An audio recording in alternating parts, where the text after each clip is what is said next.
My name is Tia, and last year I turned 40, and I thought, I'm 40 and I'm fat. But that wasn't enough to make me do anything about it. Everyone knew me as the person to call if you needed a restaurant to go to. I love to eat. I truly believe food should be enjoyed. My husband had always been very healthy. He's a pescatarian, always exercises, and has even run a marathon. You'd think I'd follow, but I was more ashamed of myself and my lack of discipline, and I went the other direction.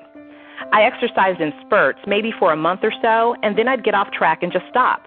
I tried Weight Watchers, low-carb diets, diet pills, and even injections, but none of it worked.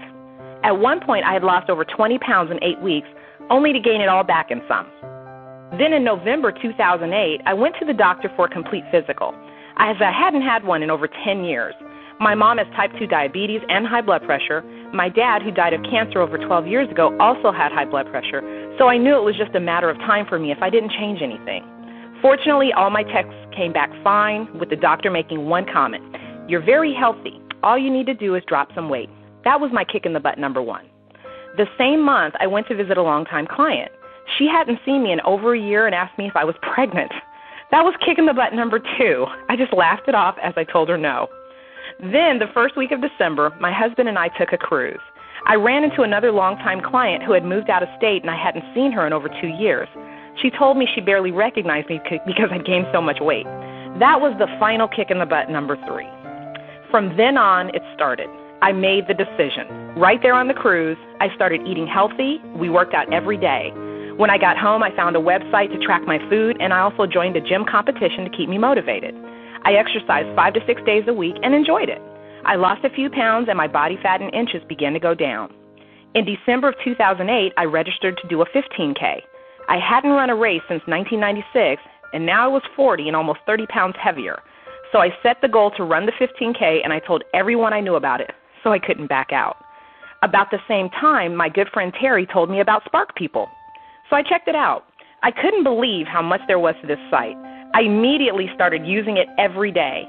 I joined Spark People on January 3rd this year, and I haven't gone a day without tracking my food and exercise since. One thing I love about Spark People are the teams. I joined a running team and a women's weightlifting team, and they were both so helpful in my training for my 15K. I felt like I had my own coaches with these teams. And I was learning so much from all the articles and information. I ate it up, no pun intended. Plus, I had an entire community of people encouraging one another with nothing to gain but mutual encouragement. This became my lifeline of support through my journey. After completing my first 15K challenge, I wanted another goal. So I decided to train for my first half marathon, the Women's Running Magazine inaugural half marathon on November 22nd. So by the time this video airs, I will have completed my first half marathon just a few hours ago. So this is where my journey takes me.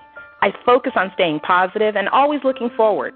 I've had setbacks while training for this race, but it hasn't stopped me from continuing to focus on my goals. I'm just about at my goal weight, but I know I'm already at my goal life. I can't say it wasn't difficult because it was the life I made a decision to lead. The most difficult part was making the decision. I know I'll never go back to the way I was. I love myself so much more for being healthy, and now I want to continue to be an example to others.